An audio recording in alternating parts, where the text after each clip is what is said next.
There is a special kind of death that does not involve the body. It is the death of self in the hands of constant availability. A slow erosion, not by wind nor water, but by presence. You give, and give, and give, until your existence becomes ambient. Like wallpaper, like background noise, like light in a room no one's in. They do not thank you for being there. They expect it. Your open hands become an altar they forget to kneel at. Your empathy becomes a leash, a soft velvet rope that chokes in silence. Every message answered too fast, every yes you whisper when your soul is screaming no. It feeds the illusion that you have no limits, that you do not bleed, that your kindness is bottomless, and your time is not yours. But here is the cruel paradox. The more present you are, the less they see you. And the more available your soul becomes, the more invisible you feel. You have trained the world to treat you as an infinite supply. Now, they take, not because they are cruel, but because you never showed them you could be empty. You do not have to scream to vanish. You only need to keep showing up until no one notices you're there. Every "sure, I'm here" is a withdrawal from your sacred account. Every unread signal from your own body, ignored to please someone else, is a quiet betrayal. You spend your soul in small coins. A late night call you didn't want. A task you said yes to with a fake smile. A presence you offered while your spirit screamed for solitude. And still, you are tired, but you don't sleep.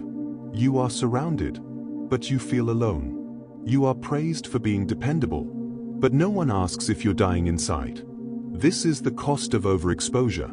Your energy becomes diluted. Your aura loses its edge. You bleed into every interaction until you are just noise.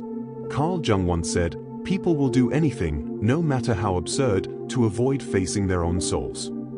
And so, you become their mirror, their distraction, their emotional sponge, because they are too afraid to sit with their own darkness. But you keep offering yourself as the cure. But here's the wound they never see. You've become a lighthouse for ships that were never meant to dock.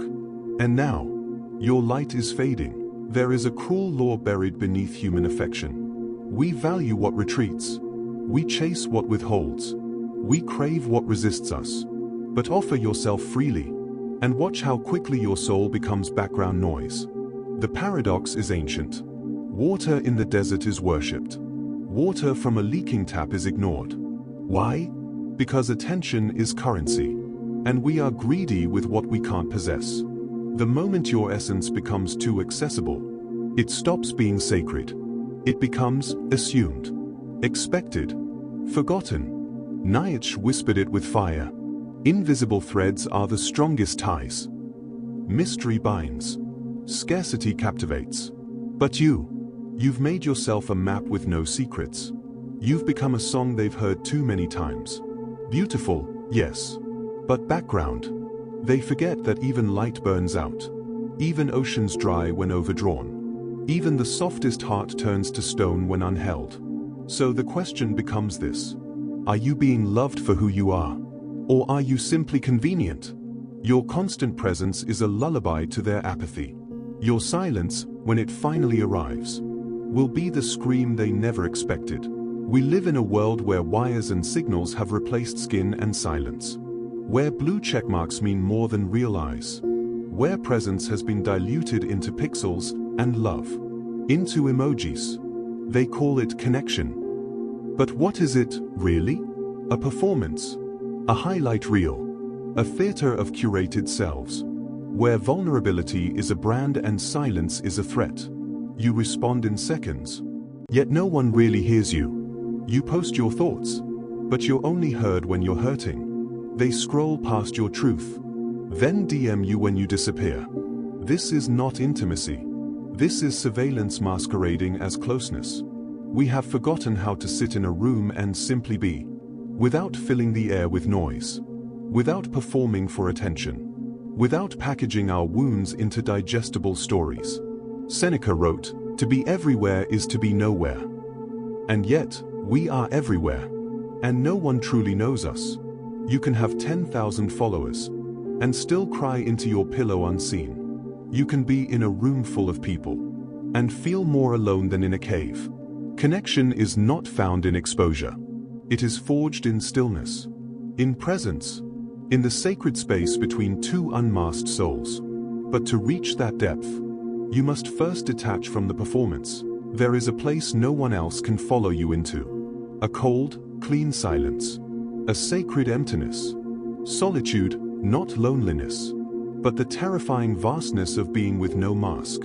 No noise. No roles. Here, you are not their friend, their child, their partner, their provider. You are only you. And that truth is unbearable for most. So they cling to others. Not for love, but to avoid meeting the stranger inside. But if you stay, if you endure the trembling quiet, the mirror will show you what applause never could. You are enough. Without the performance. Without the validation. Without being seen. Solitude does not lie to you. It does not flatter. It does not distort. It tells you, you are not what they need you to be. You are not your usefulness. You are not your yes. You are the storm that withdraws. You are the wolf that walks alone. You are the stillness that unnerves the crowd. And from that silence, a different kind of power emerges. Not loud, not performative, but ancient, rooted, unshakable. Solitude is where your soul stops whispering and starts roaring. You are not a public park. You are a temple. And temples are not open 24/7. There is a psychology to distance. A power in saying no. A quiet storm that gathers when you withhold your energy. Not from cruelty, but from sacred preservation. Boundaries are not walls. They are thresholds. They say, this is where I end, and you begin. But most fear the ones who don't bleed for everyone. The ones who don't answer immediately. The ones who vanish for weeks and return deeper, sharper, calmer. Because in a world addicted to control, mystique is rebellion. Detachment is power. You were taught that love is proving, giving, stretching yourself thin. But the most magnetic people are those who do not offer themselves cheaply. They are a riddle. A locked door in a burning city. They are not cold. They are sovereign. Jung spoke of the persona. The mask we wear to survive society. But behind that mask lives the shadow. The untamed, sacred self. That doesn't want to be nice. It wants to be real.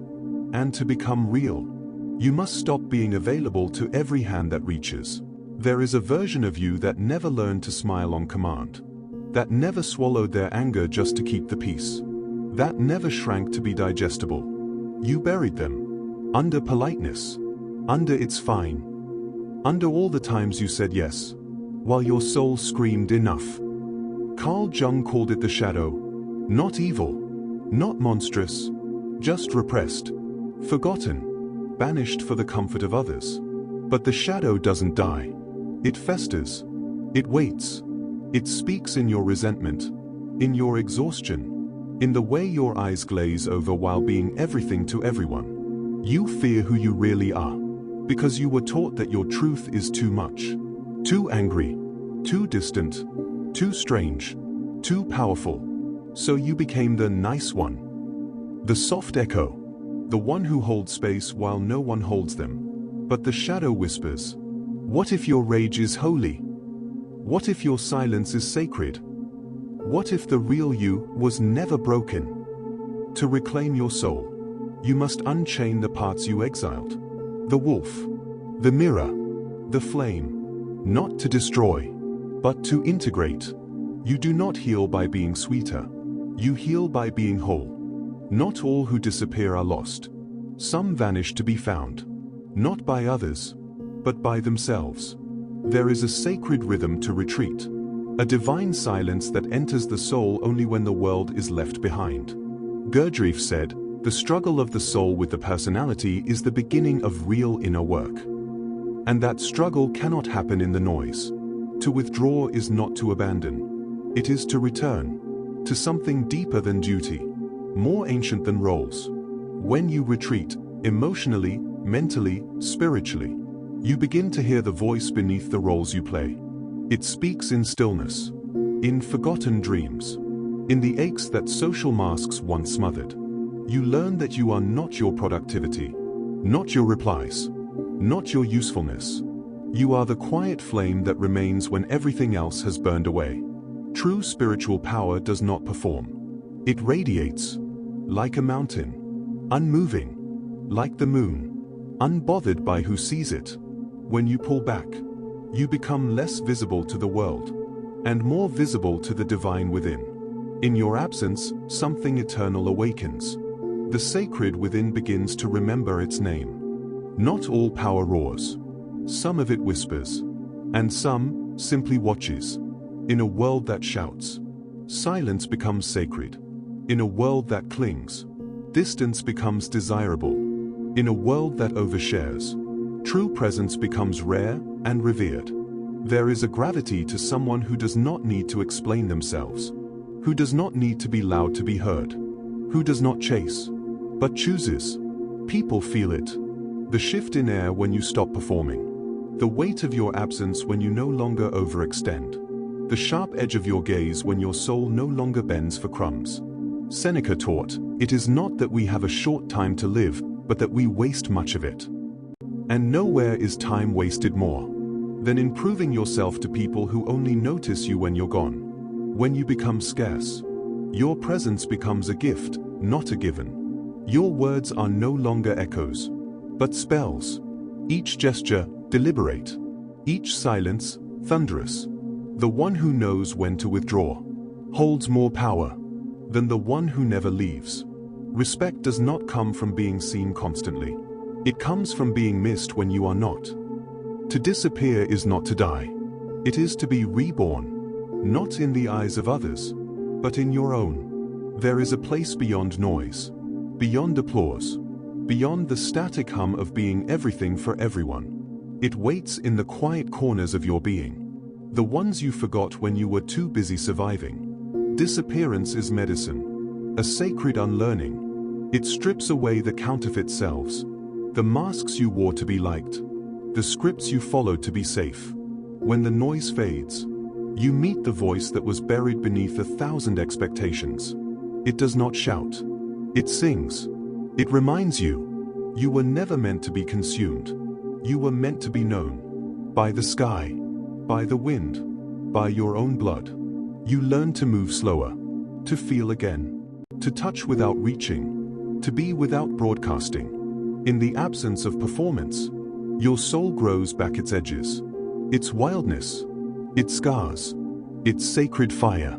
And when you return, if you return, you are no longer a shadow of who they needed. You are the storm that no longer apologizes for raining. There comes a moment, silent, unspectacular, when you realize you no longer need to be seen to exist. You choose yourself, not the mask, not the performance, not the curated version that pleases and placates, but the raw, unedited truth. Even if it terrifies, even if it isolates, even if no one claps when you walk away, you become unfamiliar to those who once knew you. They say, you've changed. And you have, because the version they loved was the one that served their comfort, not your soul. You let them mourn who you no longer are. And you grieve too, not for them, but for all the years you abandoned yourself to be digestible. Now, your presence is no longer public property. Your love is no longer currency. Your silence is a language, and your solitude, a sanctuary. Friedrich Nietzsche wrote, "The individual has always had to struggle to keep from being overwhelmed by the tribe." And now, you no longer fear exile. You wear it. You are not meant to be understood by a world that profits from your confusion. You are not here to be palatable. You are here to remember. The shadow was never your enemy. It was the part of you still burning when everything else dimmed. So vanish, if you must. Disappear into the dark woods of your becoming. Speak less. Be less available. Let them wonder. Let them miss you. You are not who they think you are. You never were. And in the end, when all the masks are ashes, and all the noise has passed, you will find yourself standing at the edge of the world, unseen, unbroken, and utterly free. So, if you feel yourself fading from the eyes of others, if you feel the distance growing, if you've grown quiet, let it happen. Do not chase. Do not explain. Do not shrink yourself to remain visible in someone else's story. You were not meant to be available to everyone. You were not born to be consumed. You were made of storms and stillness. And somewhere between the two, your soul is learning to stand alone. This is not the end of your story. It's the beginning of the one you write without compromise. Let the world forget your name. If that is what it takes to remember your truth, you are not here to be adored. You are here to be real. And sometimes, real things disappear before they are ever understood. So vanish. Withdraw. Burn the mask. And when you return, if you return, do so not for applause, but for yourself. Because that is the quiet revolution. And in the silence that follows, they will finally hear you.